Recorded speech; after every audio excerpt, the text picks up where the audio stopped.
So let's have a lesson on this on Tárrega on Lagrima by Tárrega, and the main thing that you want to think about in this particular piece is just presenting the melody. So let's go over a few musical ideas to really cover that, and then we'll go over some technical things as well and a little walkthrough of the piece. Starting this piece off, the main thing is that this is one of the most popular pieces in the repertoire, mainly because it just has such a beautiful, simple melody that just glides over top of the accompaniment. So the first way that you want to practice that is just presenting the melody. So when you first go to approach the piece, you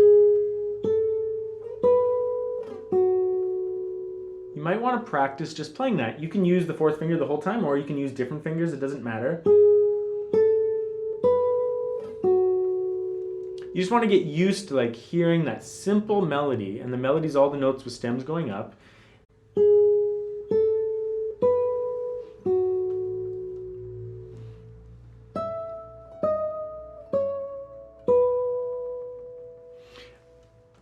Once you've done that, you have the piece. Once you can phrase it in a legato way, and you have it the way that you want, and there's a nice arch to the melody, it sounds really pretty, you have the piece. All the other stuff is just going to be really technical elements of guitar playing that we can cover separately almost. But you have to be able to present that melody. So you play it, and then you add the other notes, but you try to maintain that quality of melody that you had when you played it on its own.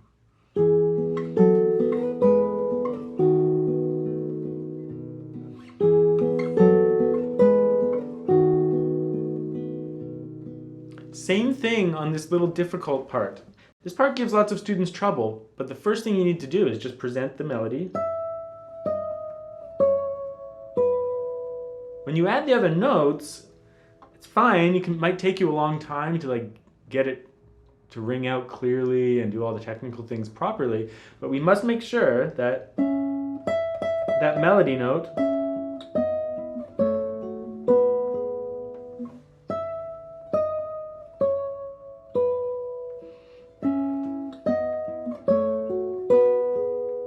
comes out nice and clearly above all the accompaniment notes. So there's a bit of a hierarchy here, right? There's the melodies on the top of the hierarchy, and then in the middle there's the bass, which should be resonant enough to give you a cushion of sound that you can play the melody on top of. And then of course on the lowest level of the hierarchy is just the accompaniment notes, those inner notes. So you could practice melody on its own, add the bass notes, and then you could add everything in.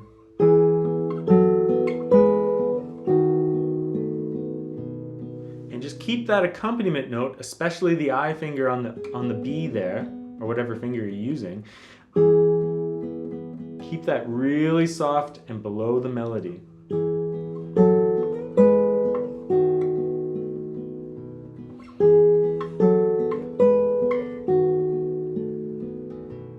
Now, because we're doing these nice shaped phrases, let's make sure that we do a little bit of a writ.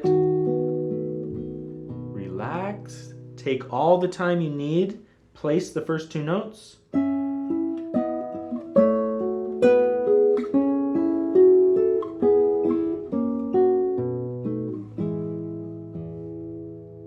And then proceed through the rest. But you can take all the time you need to get up to that point. You should practice it with a metronome and make sure you can do it in time, but then when you add a little bit of relaxation to the phrasing, as you should when you're being musical, just like a small bit of rubato, don't go too far, then that makes that technical shift and the musicality work together very nicely. One last little thing I'll talk about in this first section is that I often use this piece for two reasons with my students. Either A, I use it as a stepping stone to higher levels, because they have to learn how to play legato with these chord shapes. They need to bar well. They need to do all these things, shift. But the tempo's slow and the piece is small, so they can learn it fairly easily. So it's a good stepping stone piece, or it's a good piece to practice polishing. Because so many professionals play it, students can't come into lessons and saying something like, oh, I think that part's impossible, because so many people play it. Not just pros, but students as well. Like everyone plays this piece, so it should be possible to play well if your technique is in order. So for polishing reasons, when you're playing that first melody, try to avoid string noise on that fourth string by keeping this finger down, but lifting the bass when you actually shift, just so you don't get a whole bunch of string noise.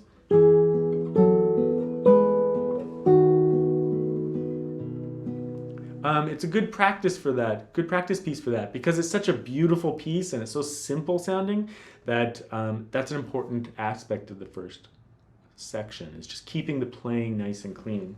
Similarly up here, keep your bar really straight and close to those strings. You might want to just practice playing that bar on its own just to make sure that you can do it. Students have such trouble with this part, but my solution is always simple with my students. I tell them, play me the first notes, and if they do it well, I say, play me the next notes.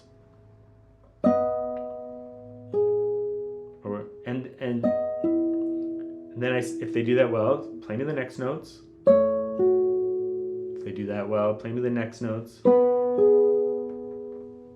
And just present each one as a clean block. If you can't do that, then of course you can't play the piece. So present each quarter note beat on its own. Don't even play anything after that beat, and just demonstrate that you can do it properly and that you can do it with a good sound and all those things. If you can do that, piecing it together in a string is just a matter of time, right? But you must be able to play each individual one. Otherwise you're asking too much of yourself. So take as much time as you need to be able to do each one, and then stringing it together, you'll get it for sure. It happens every time with my students. But if they don't demonstrate each quarter note beat to me, then I know that they won't be able to do it. So don't let that part give you too much grief or frustration. Just, if you can't do it individually, you have to work on that until you can. But don't try to play the whole piece and expect it to just be great right from the start. The second section, so the first section is pretty intimate, right? It's like very sweet sounding, very expressive. The second section, I think it should be a little bit more extroverted. Don't forget though, it's still just melody. Don't worry about the slide. The melody is really just... 2,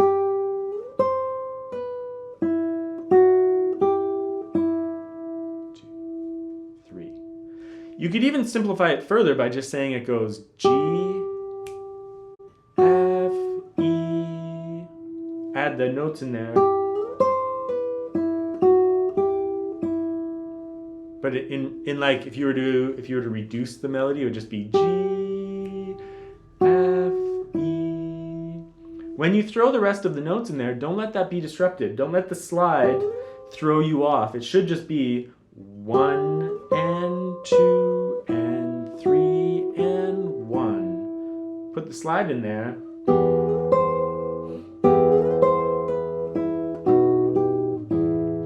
I personally like to slide up, hear the note, pluck the note, then do the slur. But it's all very subtle, right? And it happens in such subtle and small distances of time that it almost sounds like I'm just moving my hand up and playing the note, which is partly true. But don't get, and then restrike, don't get too overboard with it. The slide and the ornament shouldn't even be there in terms of your conception of the melody. It should just be 1 and 2 and 3 and 1. Don't forget in this bar 10 that the E is the melody. E, E. This stuff is not melody. So don't play it super loud. Make that E ring over top of that stuff that's underneath. It's really nice and you should play it well and it can be interesting, but it should not overtake that top E that's ringing for that bar. E, E. then you move on.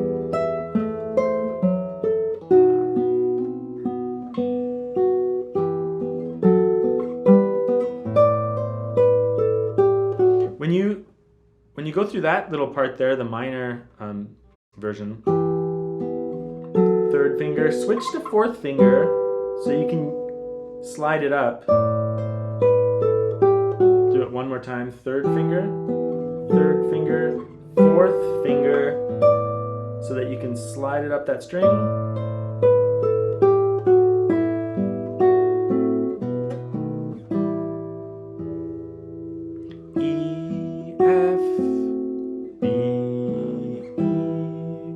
Again,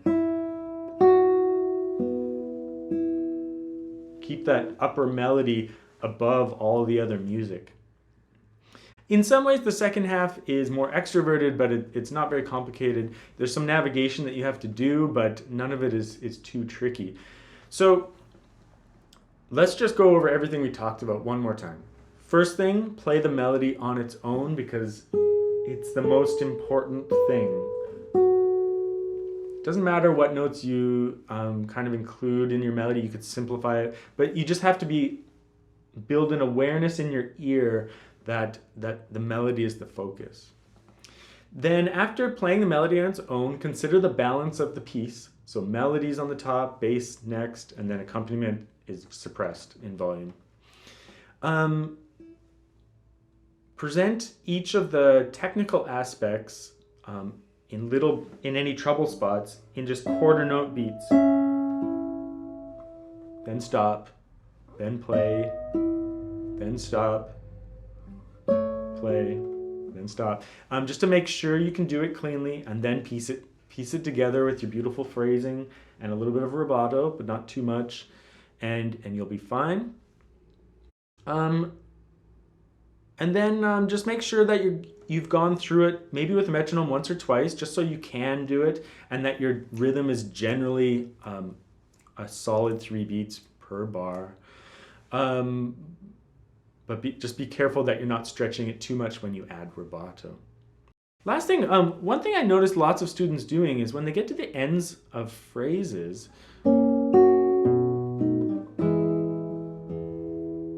they sometimes thump out that low E just because it's the last note and maybe they're really proud of making it that far. But think of the overall arching phrase.